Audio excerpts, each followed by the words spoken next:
하나님의 말씀은 빌립보서 1장 20절부터 26절까지 말씀입니다. 다 같이 합독하겠습니다. 시작.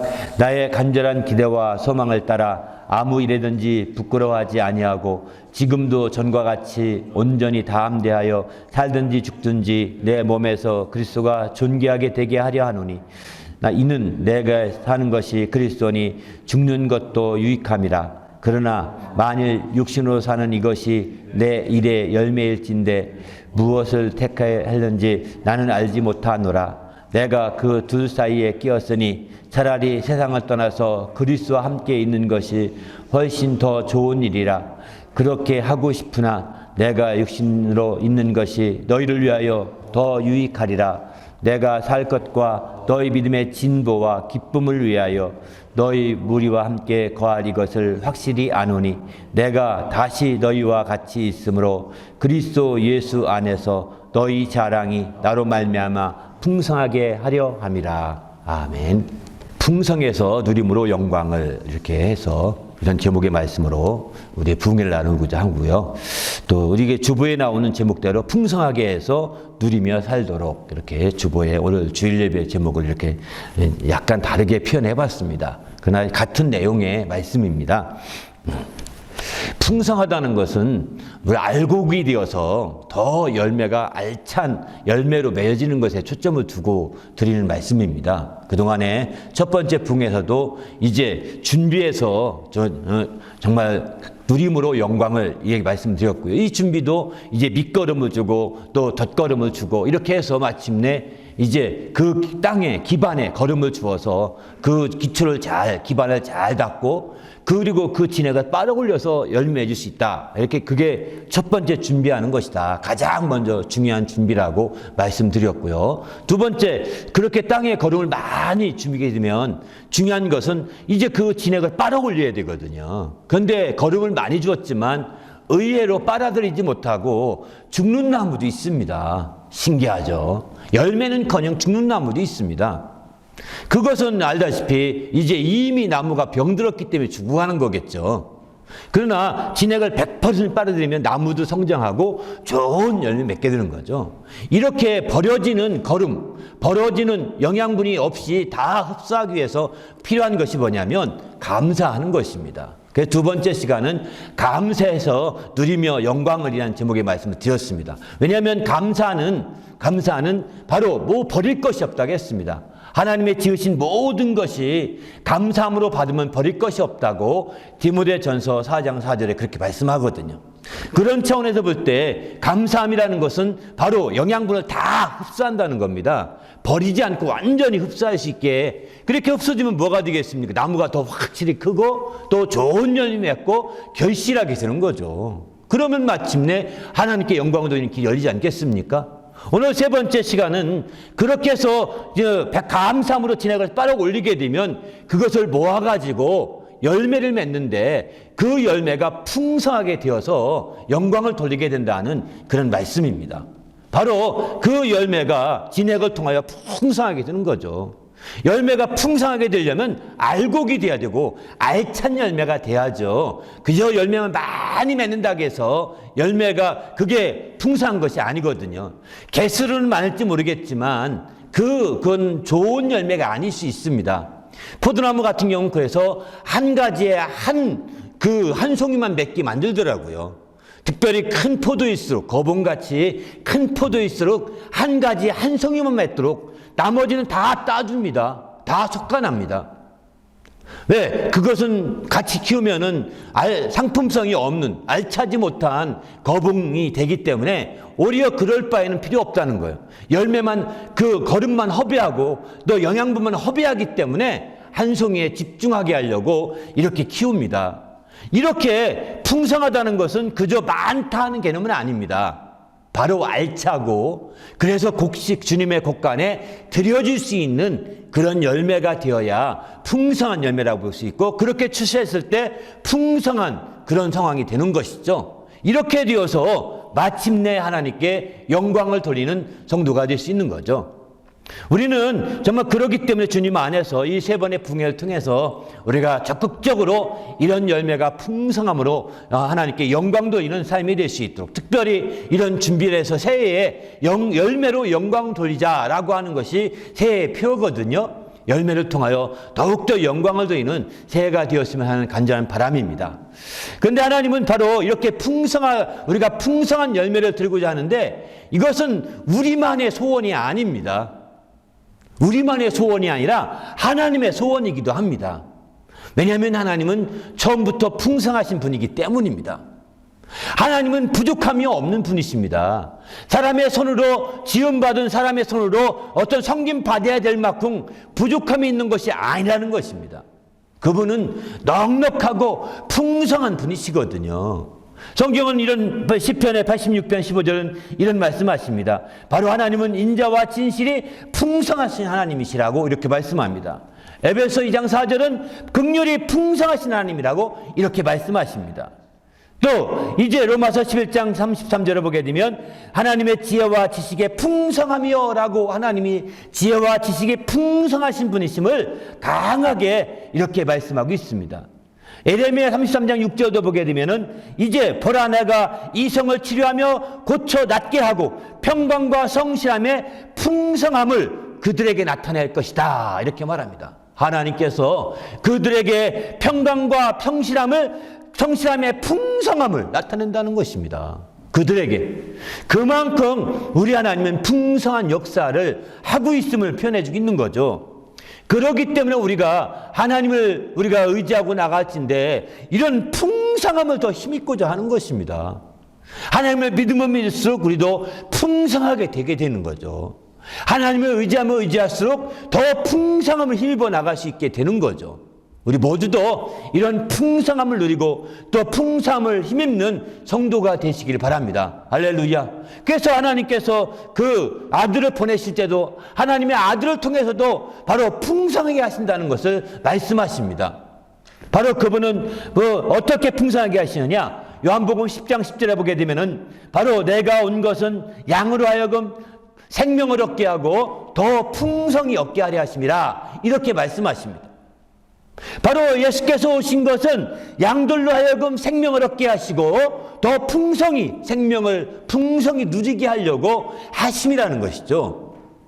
물론 신약에 와서 하나님께 풍성한 인자와 진실, 하나님께 풍성한 긍휼, 하나님께 풍성한 지혜와 지식, 이런 것들을 예수님께서 내가 너에게 지혜와 지식의 풍성함을 주러 왔다, 내가 인자와 진실의 풍성함을 주러 왔다, 이렇게 말하지는 않습니다. 예수님이 삼위일체가 되시지만 예수님께서는 생명을 풍성하게 한다 이렇게 말씀하십니다. 다른 것은 풍성하게 한다고 더 정확하고 분명하게 말한 적은 없습니다. 그것은 바로 왜냐하면 생명 가운데 주님의 인자와 진실의 풍성함이 들어있고, 생명 가운데 긍휼이 풍성함이 들어있고, 생명 가운데 그분의 그 평강이 들어있고, 그분의 성실함의 풍성함이 다 생명 가운데 들어있는 거거든요. 그래서 생명 하나만 풍성하게 하더라도 다른 것들이 다 하나님의 풍성함을 누릴 수 있는 길이 열리게 되는 거죠. 생명 하나만 풍성히 누릴지라도 말이죠. 그래서 우리의 주님은 말씀하시는 겁니다. 내가 온 것은 생명을 얻게 하고 더 풍성히, 그 생명을 풍성히 얻게 하려 함이라고 이렇게 말씀하고 있는 것이죠. 우리도 이 생명을 누리시고 이 생명으로 말미암아 주님의 인자와 진실을 풍성함을 누리고, 생명으로 말미암아 주님의 긍휼의 풍성함도 누리시고, 생명으로 말미암아 주님의 지혜와 지식의 풍성함도 함께 누릴 수 있기를 예수님의 이름으로 부탁을 드립니다. 할렐루야. 바로 그래서 예수께서는 생명을 얻게 하고 풍성히 얻게 하려고 오셨다고 이렇게 분명히 말씀합니다. 주님은 이렇게 생명을 얻게 하고 풍성히 얻게 하려고 어떻게 하셨을까요? 먼저는 그의 말씀을 우리에게 주셨습니다. 아니, 생명과 말씀이 무슨 관계이길래 말씀을 주셨을까요? 바로 고린도서 3장 16절 보면은 그리스도의 말씀이 너희 속에 풍성히 거하여 모든 지혜로 피차 가르치며, 말씀에 있는 지혜로 가르친다는 겁니다. 또 말씀에 있는 그 지식으로 권면한다는 겁니다. 말씀에 있는 그 모든 인자와 진실로 지혜와 또 찬송과 신령한 노래를 부를 수 있게 된다는 거죠. 말씀으로 말미암아 또 더 나아가서는 감사한 마음으로 하나님께 찬송하게 된다는 겁니다. 이렇게 말씀을 통해서 생명을 풍성하게 합니다. 왜냐하면 요한복음 6장 63절에 보면 하나님의 말씀은 생명이기 때문입니다. 내 말이 영이요 생명이다 이렇게 말씀하잖아요. 주님의 말씀 자체가 영이요 생명이시기 때문에 생명이신 그 말씀이 우리 안에 거하게 되어서 거하게 해서 마침내 그 말씀으로 생명이 풍성하게 되는 것이죠. 주님은 여기서 끝나지 않았습니다. 공생의 말기에 성령에 대해서 가르치시더니 성령에 대해서 드디어는 부활하신 후에 성령을 받으라고 명령을 하시게 됩니다. 그리고 그분이 승천하실 때 그 자리에 모인 모든 무리들에게 주님을 정말 마지막 이별하려고 모인 무리들에게 너희는 내 삶을 떠나지 말고 내가 아버지께 가면 성령을 보내겠다고 약속했는데 그 성령을 기다려라. 예루살렘을 떠나지 말아라. 며칠만 기다려라 하지 않았습니다. 그 시간을 정해놓지 않고 기다리라고 말씀합니다. 이렇게 기다리라고 말씀하시면서 마침내 그들이 이제 기다리는 가운데 성령을 받게 되는 것이죠. 왜 그러면 이렇게 주님이 마지막 부활 후에 성령을 받게 하시고 또 승천할 때 성령을 기다리라 이렇게 하셨을까요? 성령이 바로 생명의 성령이시기 때문입니다. 로마서 8장에 보게 1절, 2절, 3절, 1절, 2절 보면은 생명의 성령이라고 말씀하고 있는 거죠. 이 생명의 성령이 우리를 해방했다는 것입니다. 바로 죄와의 사망의 법에서 해방했기 때문에 우리가 생명의 성령으로 더 생명이 풍성해질 수 있는 거예요. 우리 주님은 이제 아버지께로 올라가시지만 또 신령한 영원한 제사를 위해서 마침내 그 대상에 대해서 올라가시지만 성령을 생명의 성령을 보내셔서 이제 또 다른 보혜사라고 표현하고 있죠. 보혜사를 보내서 이렇게 우리가 생명이 풍성하도록 길을 열어 놓으신 거죠. 그래서 오늘날은 이 생명을 힘입어서 우리가 살아야 되는 것입니다. 바로 이 생명이 풍성해야 되는 거죠. 우리가 풍성해서 누림으로 영광을이라고 표현했는데 바로 무엇보다도 생명의 풍성함을 누려야 합니다. 우리가 흔히들 풍성함 하면 벌써 재물의 풍성함 이런 생각을 많이 하게 되지 않습니까? 또 아니면 곡식의 풍성함 이런 거 많이 생각하지 않습니까? 세상에 속한 풍성함을 생각하지만 무엇보다 풍성함을 누려야 될 것은 생명입니다. 생명 외에도 이제 주님의 영광의 풍성함이 있고요. 또 은혜의 풍성함도 있습니다. 그 다음에 사랑의 풍성함도 있습니다. 그 외에도 소망의 풍성함도 있고요. 평강의 풍성함도 있고요. 아까 지혜와 지식의 풍성함도 있습니다. 이런 모든 성경이 말하기는 풍성함들을 이제 주보 뒷면에 이렇게 모아서 정리해 놨습니다. 한번 그 말씀을 꼭 한번 읽어보시길 부탁드립니다. 그래서 이런 풍성함들을 누리게 하고자 하는 것입니다. 그것 때문에 주님께서 오신 것이고 그것 때문에 주님이 함께 하신 거죠. 그 주보 뒷면에 보면 6가지의 풍성함에 대해 얘기했는데 6가지를 하나로 요약한다면 바로 생명의 풍성함이라고 저는 말씀드리고 싶습니다. 주님이 직접 풍성함에 대해서 언급한 말씀이기도 하기 때문입니다. 다른 말씀들은 복음서의 풍성함으로 직접 언급한 말씀이 아니라 서신서나 신약성경이나 구약에 나온 풍성함의 말씀이거든요. 그러나 복음서에서 풍성함을 직접적으로 언급한 말씀은 요한복음 10장 10절의 말씀이 유일합니다. 바로 생명의 풍성함이 이제 그런 은혜의 풍성함, 또 영광의 풍성함, 또 사랑의 풍성함, 소망의 풍성함, 평강의 풍성함, 더 나아가 지혜와 지식의 풍성함이 다 그 안에 들어있음을 우리는 알 수가 있는 거죠. 우리 모두가 이런 풍성함을 누리는 성도가 되시기를 예수님의 이름으로 부탁을 드립니다. 할렐루야. 그런데 우리가 정말 주님께서는 이렇게 풍성함을 누리게 하시는데 어떻게 풍성함을 누리게 해주시냐면 이렇게 말씀합니다. 고린도후서 9장 10절에 보게 되면은 주님이 그저 한 가지만 달랑 줘서 풍성함을 누리게 하는 것이 아니라 바로 풍성하게 주어서 풍성하게 누리게 해주신다고 말씀하고 있습니다. 고린도후서 9장 10절 보실까요? 심는 자에게 씨와 먹을 양식을 주시는 이가 너희 심을 것을 주사 풍성하게 하시고 너희의 의의 열매를 더하게 하시리니 이렇게 말씀하시죠. 그러니까 주님께서 우리가 정말 심는 자에게 씨가 필요한 거죠. 양식이 필요한 거 아니지 않습니까?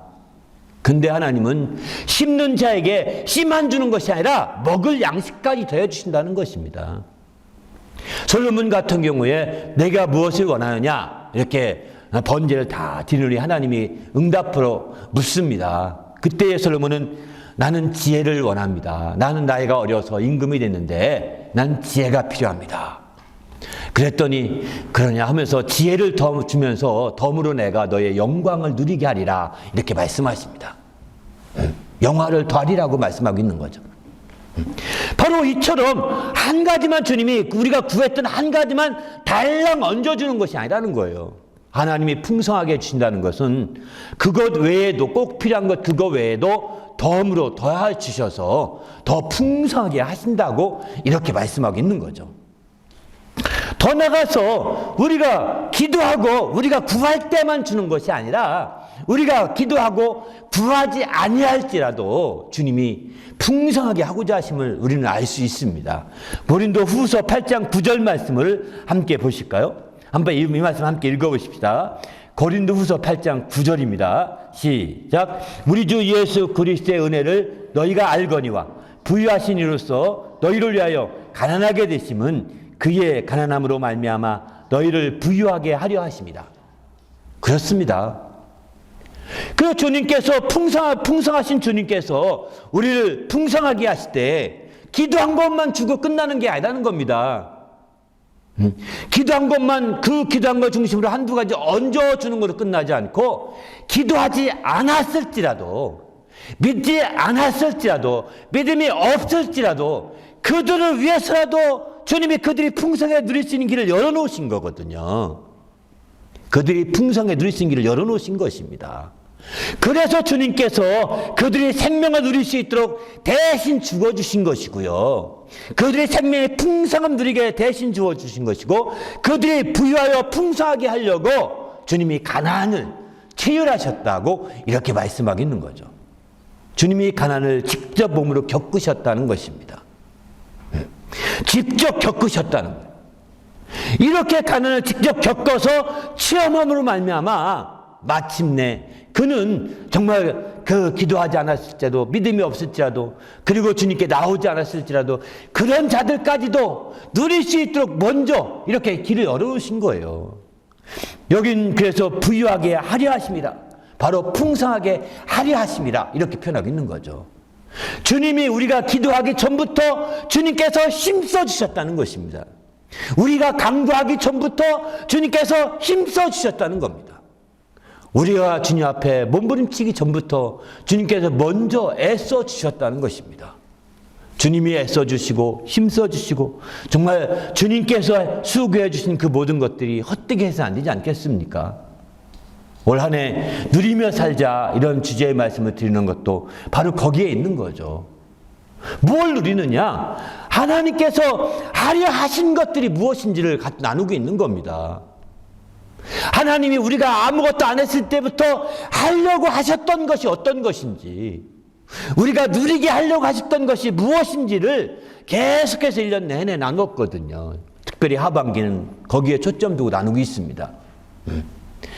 우리가 그 말씀을 안다면 이제 주님이 우리를 위해서 힘써 주시고 주님이 우리를 위해서 애써 주시고 주님이 우리를 위해서 수고하신 그 모든 것들이 하나도 땅에 떨어지지 아니하고 다 우리가 힘입고 살 수 있고 다 누리며 살 수 있는 그런 길이 열리게 되는 겁니다.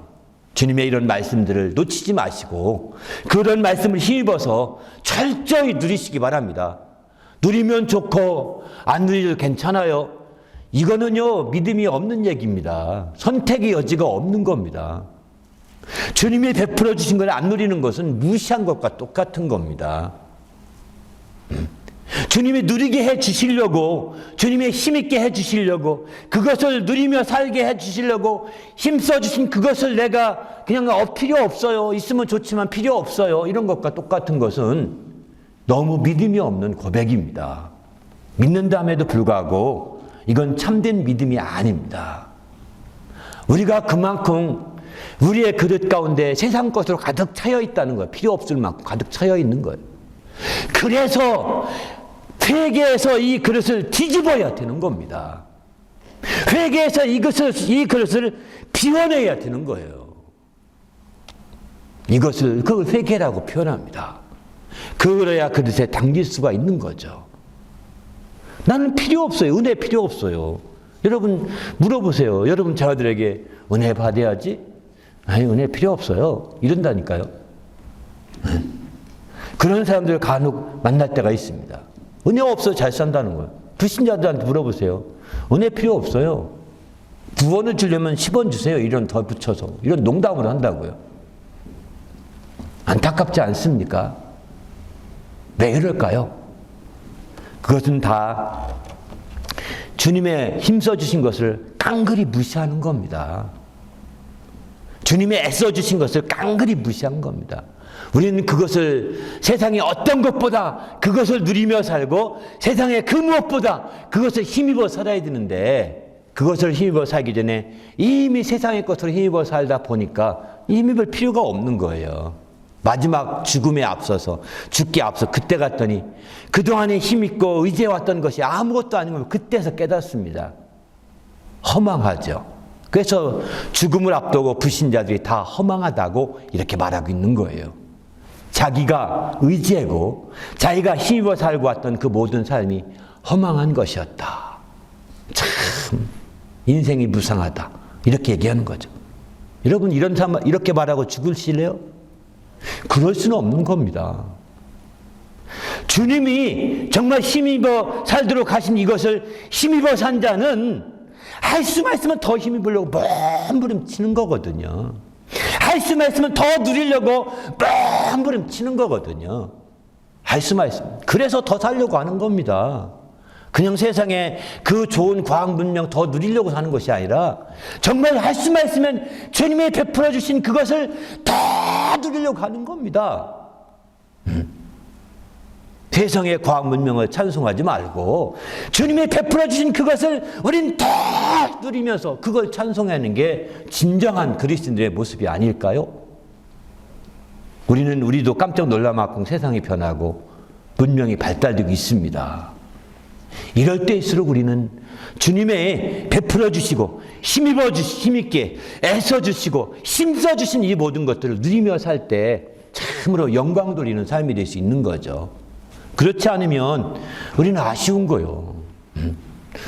정말 주님 앞에서 정말 아쉬운 거예요. 여러분, 저는 이런 말하는 것도 가끔 들었어요. 아이고, 좀 더 오래 사시지. 세상이 얼마나 좋아지는데. 세상이 얼마나 좋아지는데 왜 일찍 가셨대. 이런 말하는 것을 듣지 않습니까? 저도 들었습니다. 이게 불신자의 말이에요. 세상이 좋아진들 천국 갔겠습니까? 천국은 최고 좋은 문명입니다. 선진국 중에서 최고의 선진국입니다. 그래서 세상의 선진국 어떤지 아십니까? 다 꽝꽝 막아가지고 복음 제대로 못 전하게 만든다니까요. 오히려 후진국이 주의 복음의 증거하기는 더 좋아요. 선진국에서 문도 안 두드리고 약속도 안 하고 신방 가면 뭐라고 하는지 아십니까? 아, 예의 좀 지키세요. 에티켓 좀 따르세요. 이런다니까요. 예의 지키고 에티켓 따르다가 이제 가는 거죠. 그게 바로 선진국이라고 말합니다. 그럭저럭 더 멋있는 것 같잖아요. 아닙니다. 하나님 나라는 그렇지 않습니다. 문이 막혀 있지 않습니다. 담장 있지 않습니다. 하나님 나라는 정말 별도의 키가 비밀번호가 있지 않습니다. 하나님 나라는 침노하는 자가 누구든 들어갈 수 있다고 했습니다. 열려 있는 겁니다. 누구든 침노하는 자가 다 빼앗아 간다고 이렇게 말씀하고 있어요. 하나님 나라는. 침례 요한 이후부터는 그렇다는 것입니다. 우리가 정말 선진국을 생각하면 할수록 하나님 나라와 비교해야 되는데 그렇지 못하고 그냥 좋은 거 몇 가지만 생각해서 아이고 그 좋은 거 못 누리고 가니 얼마나 안타까운지 몰라요 이런다고요. 저는 빨리 죽어서 정말 가고 싶어요. 그러나 제가 더 오래 살기를 간절히 원하는 이유가 한 가지 있다면 다른 것이 아닙니다. 더 좋은 양자시대 양자 컴퓨터를 쓰고 싶어서가 아니라 저는 정말 그것보다도 더 중요한 것은 주님이 애써 주신 것을 더 누리고 싶은 거예요. 주님이 힘써 주신 것을 더 힘입고 싶은 거예요. 주님께서 말씀하시면서 그렇게 우리를 대신해서 짊어지시고 다 누리게 해주시려고 그렇게 수고하신 그 모든 것들을 다 내가 누리고 싶은 겁니다. 조금이라도 더 누리고 싶은 겁니다.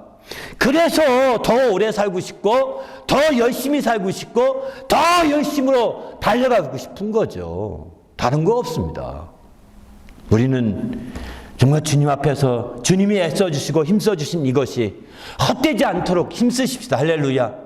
그것이 우리 삶에 헛되게 되고 그것이 우리 삶에서 정말 별거 아닌 것 같이 된다면 아마 주님은 가장 섭섭해 하실 것입니다. 그분은 가장 섭섭해 하실 거예요.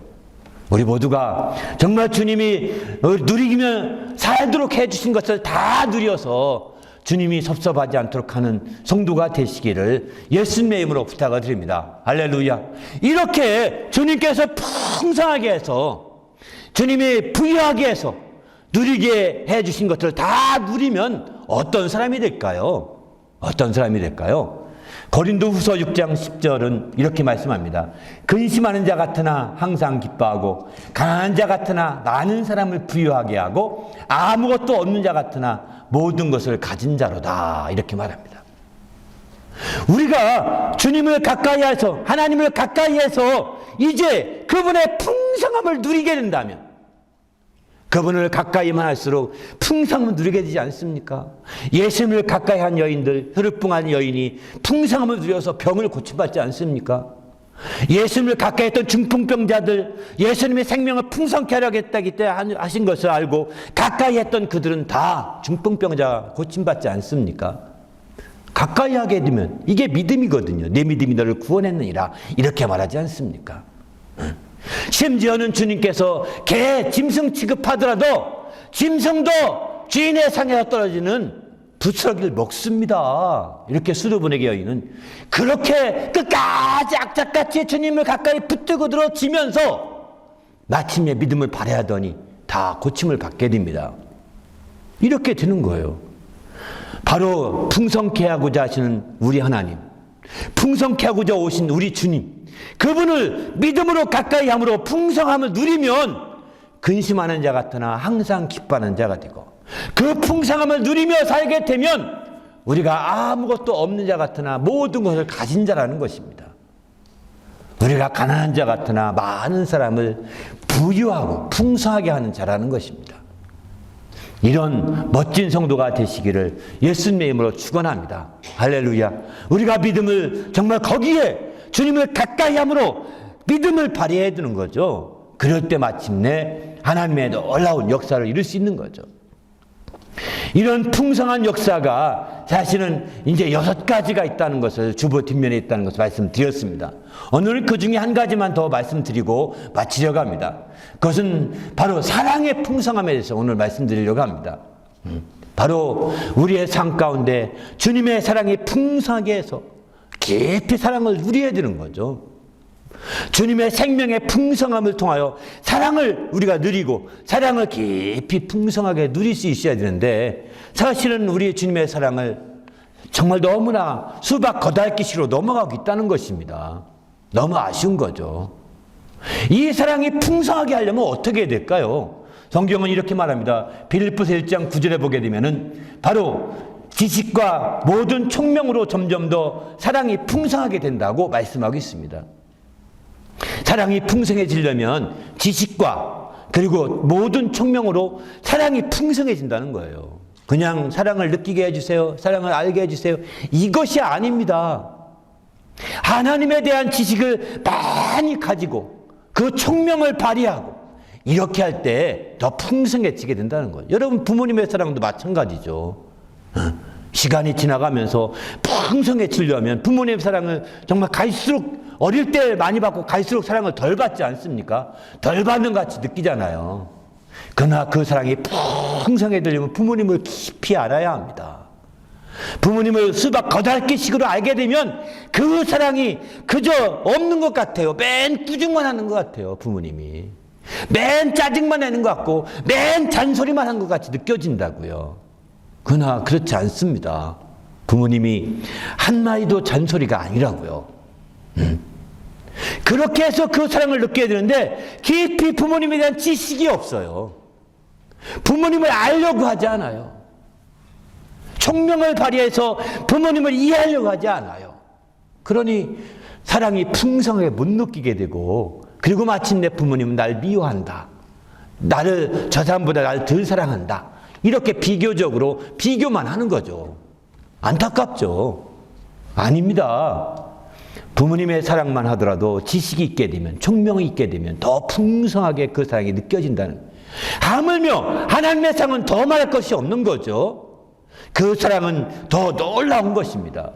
그래서 에베소 2장 4절 보게 되면은 긍휼이 풍성하신 하나님이 우리를 사랑하사 그 큰 사랑을 인하여 우리를 구원하셨다고 했습니다. 그 큰 사랑으로 구원했다고 그렇게 표현하고 있지 않습니까? 우리가 찬송가에 보게 되면은 하늘을 두루마리 삼고 바다를 먹물 삼아서 다 기록해도 기록할 수 없다고, 이렇게까지 아주 멋진 식구가 나옵니다. 그러나 우리가 알다시피 그것은 하나님의 사랑을 깊이 알고자 할 때 가능한 일입니다. 그냥 우리가 그냥 세상의 모든 것 속해서 세상 방식으로 해서는 알 수가 없는 거죠. 하나하나 하나님의 사랑에 대해서 깊이 있게 지식과 총명으로 풍성해져 가야 합니다. 할렐루야. 이렇게 될 때 이제 마침내 우리는 빌립보서 1장 11절 보게 되면은 바로 그 예수 그리스도의 그 사랑으로 말미암아 의의 열매가 가득하여 하나님의 영광과 찬송이 된다는 것입니다. 이렇게 될 때 의의 열매가 풍성하게 맺어진다는 것이죠. 그 풍성한 사랑으로 의의 열매가 풍성히 맺어져서 하나님께 영광을 돌리는 이런 삶이 되는 것이죠. 바로 의의 열매가 풍성히 맺어지는데 어떻게 맺어지느냐? 때를 따라 아름답게 해서 그 열매가 맺어진다고 성경은 이렇게 말씀하고 있습니다. 바로 그 맺을 때가 있다는 것입니다. 내가 지금 하나님의 사랑이 풍성함을 느끼지 못하고 누리지 못하고 또 그것으로 말미암아 의의 열매가 풍성하게 맺어지지 않고 있습니다. 난 하나님이 버리셨나 봐. 하나님은 나에게 침묵하시는 것 같아. 이렇게 말하지 마시고 하나님은 때를 따라서 아름답게 하신다고 하셨어요. 그렇기 때문에 때를 기다리셔야 되는 거예요. 하나님 때를 따라 아름답게 하셨는데 때를 따라 아름답게 해서 더 의의 열매가 풍성하도록 주님이 역사하실 터인데, 아버지 내가 그 때를 초월하지 않게 해주십시오. 그 때를 임의로 월권하지 않게 해주십시오. 때는 하나님이 다스리시는 권리이십니다. 하나님의 우리 모든 피조물들을 다스리는 통치권에 속한 것이 바로 이 시간이거든, 때이거든요. 때를 여러분의 임의로 늘렸다 줄였다 당겼다 밀었다 할 수 없습니다. 하나님의 때에 정확하게 먼저 그 때를 준비하도록 해야 되는 거죠. 우리 앞서 첫 번째 붕에서 말씀했지만 주의 때를 준비해, 생각지 않은 때 그분이 오신다는 거예요. 그 때를 미리미리 준비하라고 말씀하지 않습니까? 때를 따라 아름답게 하기 때문에 이렇게 준비한 자들은 그 진액을 빨아 올려서 의의 열매가 가득하게 풍성하게 맺어질 수가 있는 거죠. 왜? 때를 따라 아름답게 하시기 때문에. 그러나 그 때를 자기 임의로 움직입니다. 임의로 바꿉니다. 마음대로 때를 바꾸고 법을 바꾸고 다 바꿉니다. 얼마나 많은 세상 사람들이, 주의 사람들도 다 그런지 이루 말할 수 없습니다. 안타깝죠. 우리는 주님 앞에서 정말 이 시간을 따라 아름답게 하심을 아시고 시간을 소중히 여기시길 바랍니다. 한 시간도 한 1분 1초도 헛되게 보내지 않도록 더 소중하게 만들어 가십시다. 할렐루야. 그러면 하나님이 그 시간을 활용하시고 이용하셔서 아름답게 하시고 더 의의 열매가 가득하도록 해서 하나님의 사랑이 더 풍성함을 경험할 수 있도록 이렇게 인도하실 겁니다. 분명합니다.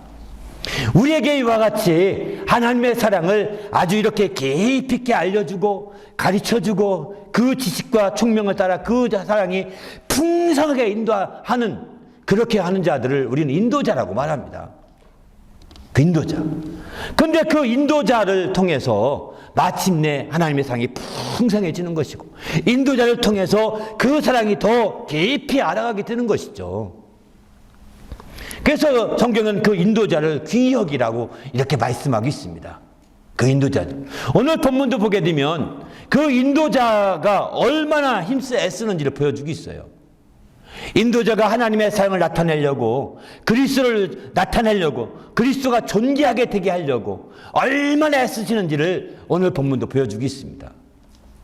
그는 여기서 둘 사이에 끼었다고 말합니다. 둘이 뭐냐면, 내가 육신을 떠나서 하나님께로 가는 것과 내가 육신 가운데 가서 성도를 더 섬기는 것과, 이 두 가지 가운데 내가 끼어서 무엇을 택하는지 알 수 없다. 내가 육신을 떠나서 그리스도와 함께 있는 그것은 훨씬 더 좋은 일이다. 그렇습니다. 그게 훨씬 더 좋은 일이에요. 근데 그 일은 내가 하지 않기로 했다 하면서, 그렇게 하고 싶으나 내가 육신에 있는 것이 너희를 위해서, 너희를 섬기기 위해서 너희에게 더 유익할 것이라 생각했다. 그래서 마침내 내가 살기로, 육신에 있기로 결심을 했다는 거예요. 육신에 있기로 결심했다는 거예요. 그 오늘 26절에 보게 되면, 내가 다시 너희와 같이 육신에 있음으로 말미암아 그래서 섬기게 됐다는 거예요. 그리스도 예수 안에서 너희 자랑이 나로 말미암아 자랑하게 하려 함이라, 이렇게 표현합니다.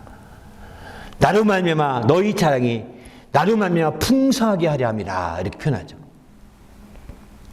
바로 사랑이 풍성함을 알면 그것이 우리 자랑이 되는 거거든요.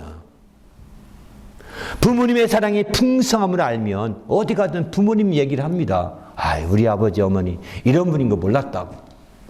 제가 아는 몇 번 제가 인용했던 간증이기도 한데요, 어느 분이 그러더라고. 자기 어머니가 옛날에 배추김치, 포기김치 담고 자르면 맨 끝머리 남는 게 있지 않습니까? 거기 꼬갱이라고 나요. 끝머리는 이렇게 속이 맨 뭉친 것이 있습니다.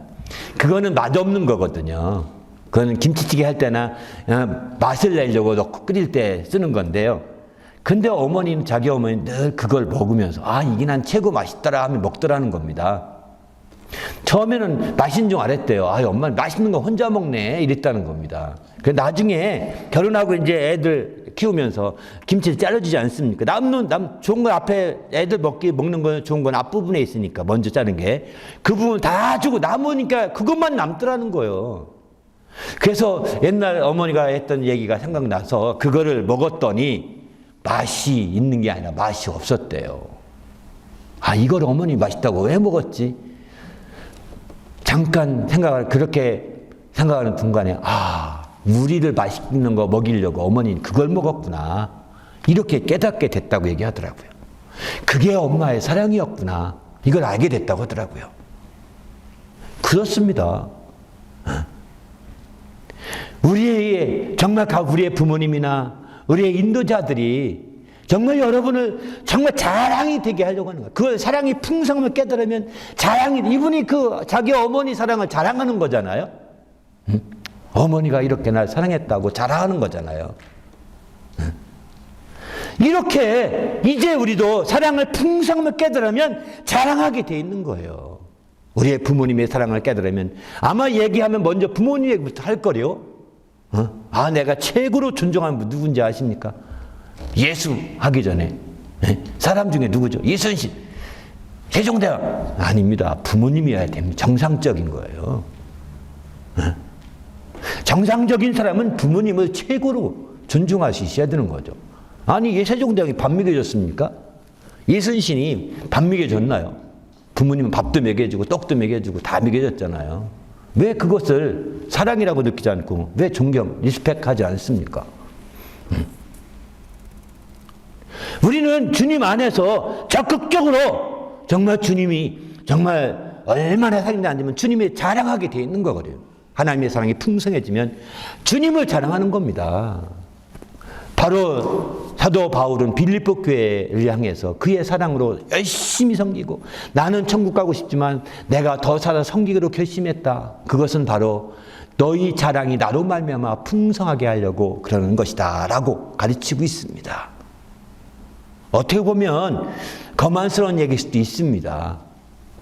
그러나 진정한 지도자는 그렇습니다. 진정한 지도자는 그의 섬김과 그의 수고를 통해서 더 많은 자들이 자랑거리를 갖게 하려고 하는 것입니다. 더 많은 자들이.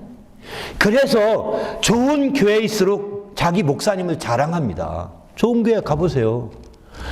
만나는 사람, 우리 목사님 최고예요. 우리 목사님 같은 목사님 없어요. 이렇게 말하거든요. 저는 어떤가요? 잘 부탁드립니다. 네. 저는 어떤가요? 자랑스럽나요? 여러분이 자랑 잘 안 된다면 제가 잘 못한 겁니다. 용서해 주십시오. 네. 제가 잘 못한 거예요.